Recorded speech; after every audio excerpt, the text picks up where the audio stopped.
So I started thinking about how I could change. How can I change me? If I'm asking you to do it, how would I do it? As a bishop, as a person, as a Christian. So the first thing I did was go surfing. Totally new, totally foreign to me.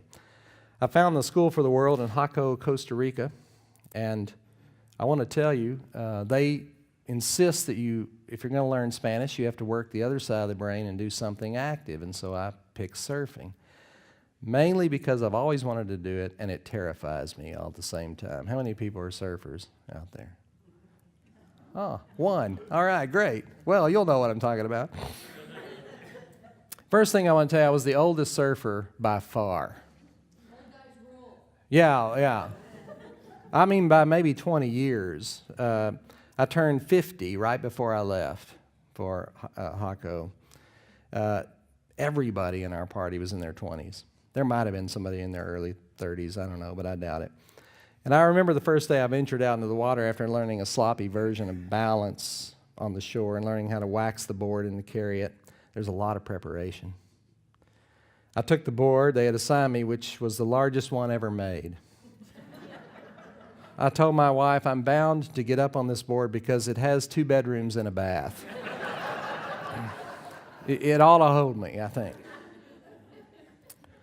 It was affectionately, by those that did not have to use it, known as the Titanic. I pretty much needed a 4-wheeler just to get it down to the water. Okay? And I figured out after the second day or so why they assigned it to me, because it also would serve as a perfectly good stretcher after I had my first wipeout.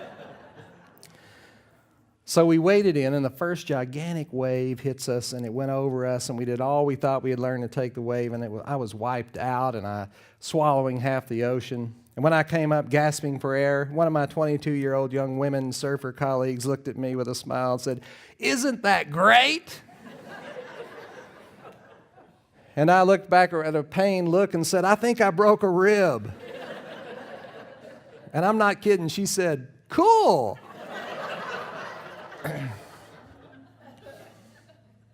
I had learned the first big lesson of surfing that probably someone had told me, but like a lot of things, I didn't listen, that the actual surfing part is the easy part. Getting out there is the hardest part. Taking the hits as I made my way out to the line, the surf was just pounding. It took me a week to get out there. I surfed the whitewater much of the time. By the third day, I was so sore that in the morning my wife would have to pull me up by the hand, and with her hand behind my head, the pain was so excruciating. And the fourth day, I went to the coach and told him I'm not going because of the pain. And like a good Zen master, he looked at me and said, "I hate to tell you this.